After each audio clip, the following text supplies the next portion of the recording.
नमस्कार। शाम के अखबारों की चर्चा फिर चाय के साथ मेरे साथी शेखर बागोरा जी हैं, जो खबरों पर हम साथ में बातचीत करेंगे।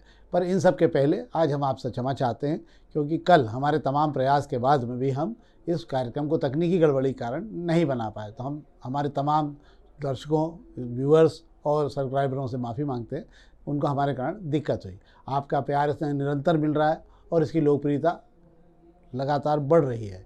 और चूँकि लेट बहुत ज़्यादा हो गए थे तकनीकी गड़बड़ी ठीक करने के बाद, तो हमारे वीडियो एडिटर ने भी हाथ ऊँचे कर दिए, माधव महेश्वरी जी ने, और राजेश पिपलोदिया जी घर चले गए तो शेखर जी आए ही नहीं थे, फिर हाथ ऊँचे कर दिए थे। इसलिए हमने आज फिर क्षमा चाहता हूँ मैं। शेखर जी, आप भी माफ़ी मांग लो यार। जी बिल्कुल माफ़ी मांगता हूँ मैं कि हम ताज़ा तरीन खबरों पर आपको रूबरू नहीं करा पाए। हाँ, तो आज हम फिर शुरू कर रहे हैं। तो आइए ताज़ा तरीन खबरों से शुरू करते हैं फटाफट। हम सबसे पहले आज दोपहर की खबरों पर बात कर लेते हैं। दोपहर की वो खबरें हैं कुछ आपके, जिस पर आपका जानना बहुत ज़रूरी है।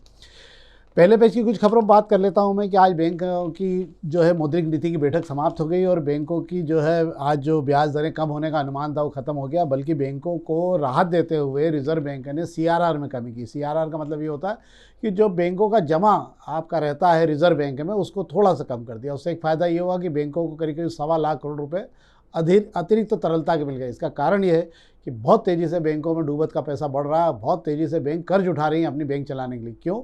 क्योंकि 2.25 करोड़ से ज़्यादा ऐसे खाते हैं जिसमें छोटा बचत आना बिल्कुल बंद हो गई है। महंगाई के चलते जहां आरबीआई के सारे प्रयास धरे रह गए, उसके कारण अब जो है बैंकों की हालत सुधारना रिजर्व बैंक के लिए बहुत ज़रूरी हो गया था और इसीलिए ये कदम उठाया गया।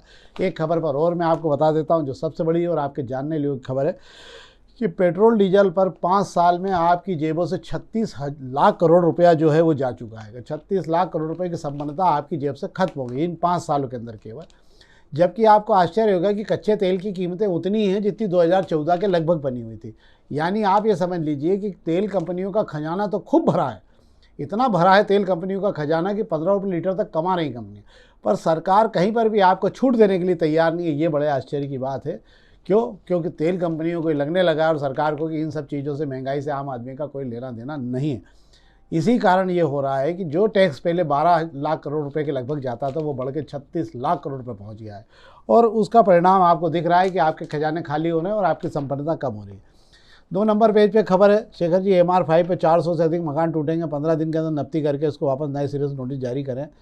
120 फीट चौड़ाई की जाएगी और लागत 55 करोड़ रुपए। क्या है ये रोड, कहाँ से कहाँ जा रही है? ये रोड इंदौर वायर से सुपर कॉरिडोर को मिलाने वाली रोड है। इसका छोटा बांगड़दा पंचायत के आगे का हिस्सा ऑलरेडी आइडिया बना चुका है 150 फीट का। अब बचे हिस्से में 120 फीट चौड़ी नगर निगम को बनाना है, पर नगर निगम हर बार वादे करता है। इस बार जो कब्जे चिन्हित करके उनको तोड़ने की बात कर रहा है। एक संभावना इसलिए मुझे लग रही है कि बड़े गणपति से लेकर सुपर कॉरिडोर को जोड़ने वाली 155 की रोड को बनाने की जिस तरीके से अभी तेजी दिखाई गई है, कब्जे हटाए हैं, मुझे लगता है इस सड़क के भी दिन फिर आने वाले हैं।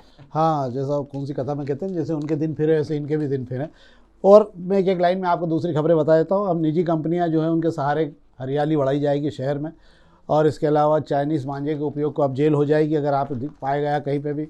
हाउसिंग बोर्ड के फ्लैट की नीलामी के लिए टेंडर नए सिरे से निकल रहे हैं। आप देख लीजिए कहाँ पे अगर खाली हैं और जिनके टेंडर निकलने वाले हैं। बाकी सब सामान्य खबरें हैं जो शहर के नियमित घटनाक्रम में आती है। अग्निबाण की खबरों की बातचीत कर लेते हैं हम शेखर जी। अग्निबाण की खबरों, महत्वपूर्ण खबरों में पहले पेज तो ऐसा विशेष है नहीं। एक दूसरा 2 नंबर पे ये जरूर 77 टन सोना और खरीदेगा रिजर्व बैंक। थोड़ा धड़ सोना खरीद रहा है रिजर्व बैंक भी। और एक दिन में पुष्पा ने 170 करोड़ कमाए हैं। इसी के लगभग शायद स्त्री 2 में ही कमाए थे। और इंदौर देवास हाईवे पर एक नया ब्रिज बनने वाला है 50 करोड़ की लागत से। तीसरी खबर ये है, इस पर हम बात करेंगे। सराफा के चुनाव में इस बार एक ही पैनल है और बाकी सब स्वतंत्र उम्मीदवार हैं। और नए साल में शुरू होने वाली इंदौर भुवनेश्वर की फ़्लाइट लंबे समय से इसके लिए चल भी रहा था और हमारा उड़ीसा से कोई सीधा संपर्क भी नहीं है, जबकि बड़ी आबादी उड़ीसा की हमारे यहाँ पे जुड़ी हुई है। साउथ के तमाम क्षेत्रों के लोग जुड़े हुए हैं। और बाकी सब सामान्य खबरें हैं इसके अंदर। केबल कार पर भी आप पढ़ चुके हैं, 250 करोड़ रुपये खर्च होंगे। हाँ, इसके अलावा एक खबर इसमें ज़रूर थी। हाँ, ये प्राधिकरण का काम घटिया है। इसमें कोई नई आश्चर्य की बात नहीं है कि प्राधिकरण का काम घटिया। खजराना ब्रिज बनने के बाद दरारें पड़ने लगी है, तो जहाँ नई दरारें पड़ी वहाँ पे भी दरारों के लिए आपको देखते रहिए, ये खबर है। तो अपन पहले शेखर जी इस बात कर लेते हैं इधर की खबर पे। अपन कौन सी खबर बात, हाँ, एक तो सराफा चुनाव को लेकर जो है वापस नए सिरे से तैयारी शुरू हो गई। मुझे ऐसा याद आ रहा है कि सराफा में हुकुम सोनी सबसे ज़्यादा लंबे समय तक अध्यक्ष रहने वाले पहले नेता हैं शायद सराफे के। और उन्होंने अपना सामाजिक संपर्क और निरंतर रिश्ते तमाम व्यापारियों के साथ खड़े होना, और हालांकि वो संकट में रहे तो व्यापारी क्या मालूम खड़े हुए कि नहीं खड़े हुए तो मेरे को नहीं मालूम है, पर ये ज़रूर है कि उन्होंने सराफे में लोगों को जोड़ने का बहुत प्रयास किए, और वो इसीलिए लंबे समय तक, मैं सोचता हूँ 4-5 चुनाव तक वो जो है लगातार हुकुम सोनी एक तरफा अध्यक्ष बनते रहे, और कई बार तो ये था कि शायद अध्यक्ष को लेकर कोई दूसरा उम्मीदवार भी अभी 2 पैनल शुरू हुई। इस बार क्या है, एक ही पैनल और बाकी स्वतंत्र उम्मीदवार, एक ही पैनल का सामने आई है, बाकी सब स्वतंत्र अपने आप लड़ेंगे, हर एक पद के लिए लड़ेंगे। और हुकुम सोनी ने वाकई में सराफा के व्यापारियों के लिए लड़ाई लड़ी है, उनके हक के लिए खड़े रहे हैं, उनके लिए हमेशा वे आते रहे हैं मैदान में। हाँ, करीब 60 लोग चुनाव लड़ने के लिए तैयारी कर चुके हैं। अब कितने लड़ेंगे ये तो ऊपर वाला ही जाने। बाकी खबरों पे तो हम क्या बात करेंगे, इसमें खजराने को लेकर क्या है यार, घटिया काम, और ये खजराने सड़कों की दरारों को लेकर। अच्छा, मैं ये बताना चाहूँगा कि ये खजराना का वही पुल है जो जिसकी एक लेन को जो है अपने भंवरकुआं पुल के साथ में चालू किया गया था, इसी के साथ लवकुश की भी एक पुल को चालू किया गया था, एक लेन को। अभी दूसरी लेन तो तैयार ही नहीं हुई है, पहली में दरारें पड़ गई, ज़्यादा दिन नहीं हुए हैं, इस पर नारियल बधारे। मुख्यमंत्री के हाथों नारियल बधराया गया था जिस दिन मुख्यमंत्री इंदौर में फूटी कोटी पुल को चालू करने आए थे। अच्छा, तो अपन ये दूसरी वाली लेन चालू करेगी नहीं करेगी, इसी के भरोसे काम हो जाएगा, अपन पहले इसी को ठीक करा लें, क्योंकि ये तो बड़ी तकलीफ हो जाएगी ऐसा अगर एक पुल में अगर ऐसा दिक्कत हुई तो ये हम आप पत्रिका की खबरों की बात कर लेते हैं। पत्रिका की खबरों में खासकर बात करने का, पत्रिकाओं की विशेष खबरों में एक तो यार ये कल जो लात घूसे चले हैं, कांग्रेसी संस्कृति का परिचय कल पहले लंबे समय बाद। अच्छा, कांग्रेस के साथ सबसे अच्छी बात ये रहती है कि कांग्रेस का अच्छा तो कहीं नहीं छपता, पर कांग्रेस का ये लात जूते घूसे ये ज़रूर सब जगह छप जाते हैं, कम से कम इतनी पब्लिसिटी तो बेचारों को मिल ही जाती है यार, कुछ भी करो।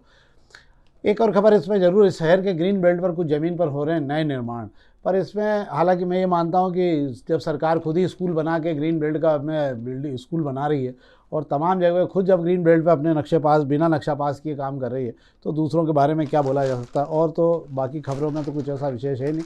शेखर जी, हम किस पे बात करना चाहेंगे, हम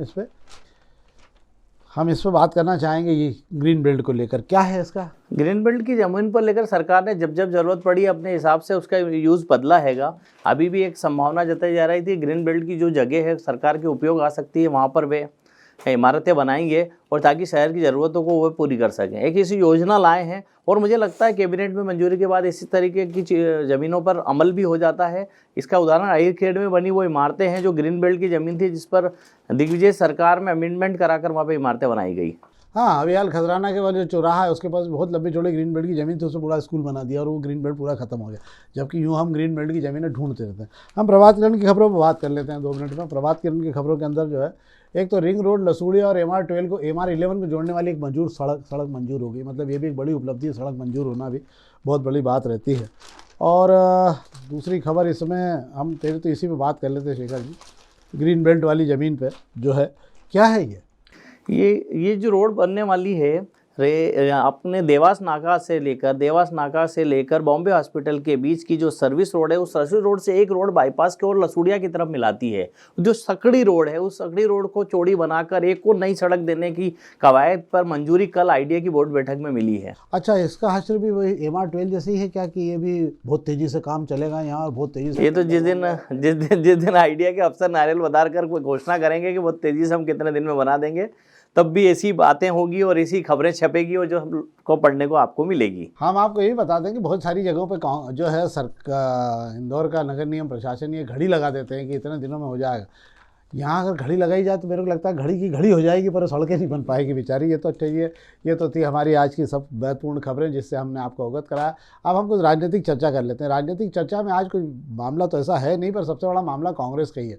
हम आज कांग्रेस पे भी चर्चा कर लेते हैं और कांग्रेस के उन तमाम नेताओं पे भी चर्चा कर लेते हैं जो केवल चेहरे दिखाने की राजनीति के चक्कर में अपने आप को तैयार नहीं कर पाए। ज़मीन तो थी, और इन तमाम कांग्रेस के नेताओं को, भाजपा के नेताओं से सबक सीखना चाहिए जब वो एक डंडे और एक झंडे के बल पे देश प्रदेश शहर की राजनीति करते थे और उन्होंने अपने आप को उस समय अपनी ताकत बताकर जिंदा रखा।